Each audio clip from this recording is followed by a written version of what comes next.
Learning to paint figures and work them into your scenes really adds a lot into your paintings. Think about how empty this would look if there were no people on the trail. If you were looking to elevate your work, painting believable figures in your scenes is a great way to add a feeling of vibrance, a feeling of life, and it also introduces a narrative into your paintings.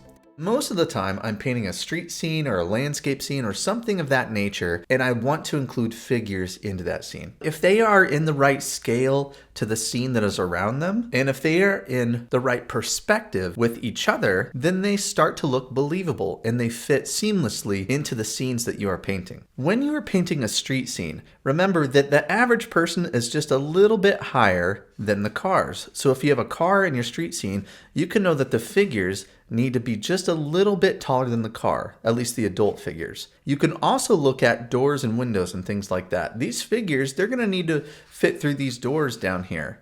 They need to be the right size for windows and things like that around the scene. So by checking those elements within your scene against your figures, you'll know that they are the right scale for your scene. When you are painting your figures, you want to be mindful of how big the head is compared to the rest of the body.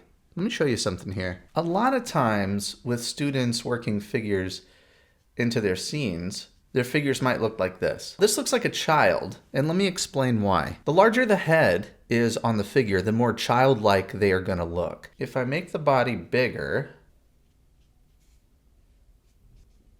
now it's looking more like an adult. So when you're painting people, be mindful of how large the head is. The larger the head is in comparison to the figure, the more that it's going to look like a child. A way to give them a sense of motion is to have them more balanced up on one leg. So this looks like the figure is walking towards you. You can have the figure a little offset where one shoulder is more prominent than the other.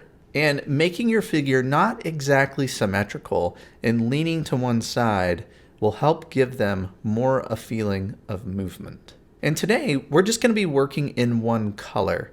I'm not worrying about skin tones and all the other colors that we're using. We're simply thinking about proportion and perspective of the figures. Once you figure this out, it's all going to kind of click into place when you have a scene with a lot of figures. So generally speaking, a figure's head is going to be on the eye line. Say you take a picture and you're looking out over a crowd. Your eye line is going to be about the same height as everyone that's in the photograph. Unless you're extremely tall, unless you're holding the camera up really high or you're really short and holding it down low, most of the people's heads, minus the children and some of those outliers, are going to be right along that line. So you have a figure that's way off in the distance.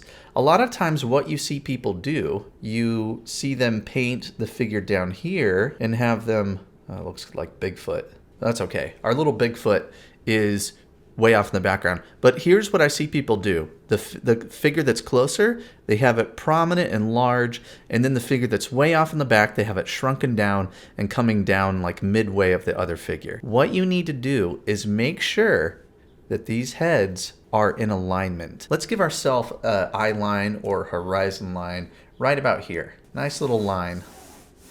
Now, let's say that we have a figure that's closer, and I don't really care what this person is doing. They're just walking. Maybe they're carrying a bag, something like that. Then we have a person that's really far off in the distance. Keep the head on the same eye line no matter where they are in the scene. So maybe there's another person here that's a little closer. We'll do one here. Let's give them a hat. Okay, and now let's do one even closer. Give them a bigger head.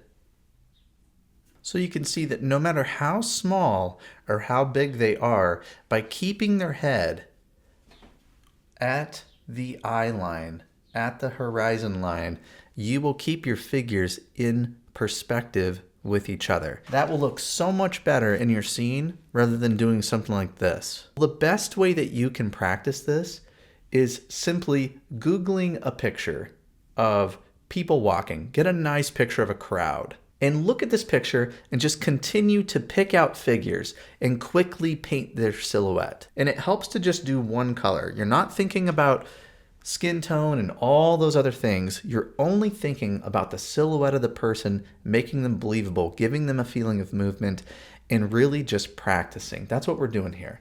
So I'm going to pick out a figure. That woman's arm kind of comes like this. And she's kind of standing at an angle. That does not look just like that lady, but I'm using it as a reference. Does it feel fairly believable? Yes. That would work great for a figure that's in the background, that's moving, walking through the scene, anything like that. Now let's pick out another one. See, I got the head a little too small for the body. Just make it a little bit bigger. And this guy's just kind of standing like that.